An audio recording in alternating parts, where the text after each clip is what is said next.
Të nderuara familje Haradinaj, të nderuar bashkëluftëtar, të nderuar të pranishëm që keni ardhur nga të gjitha trojet shqiptare dhe diaspora. E përjetuam rënd ndarje nga ne të shokut dhe bashkëluftarit Agrën Haradinaj. Kjo është humbje e madhe jo vetëm për familjen, por edhe për ne të gjithë, sepse ai nuk i kishte takuar asnjëherë vetëm familjes, për shkak se fatin e vet e kishte ndarë me familjen e madhe e popullin.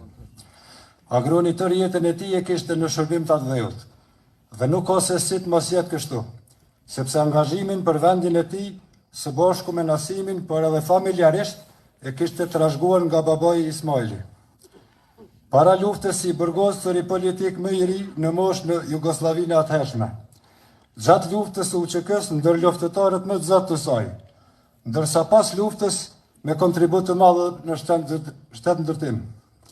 Periudha e pas luftës nuk ishte fare e lehtë për luftëtarët e UÇK-s. Megjithatë, Agroni nuk u dorëzua përballë sfidave të jetës. Ai u angazhua me përkushtim të madh në shumë detyra që i ngarkoheshin.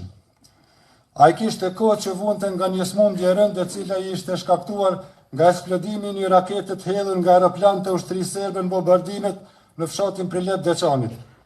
Madhështia e Agronit qëndron edhe këtu. Edhe pse e kishte të rëndë gjendjen shëndetësore, nuk heziton të që të vinte në atë vepër për t'i përkujtuar shokët e tij dëshmor.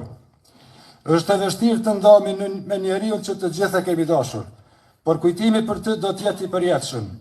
Organizata e veteranëve të luftës UÇK-s ju shpreh ngushëllimet më të sinqerta për veteranin Agron Ismail Haradinaj, ngushëllime familjes Haradinaj, bashkëluftëtarëve, shokëve, miqve dhe të gjithë atyre që e njohin. Lavdi jetës dhe veprës së tij.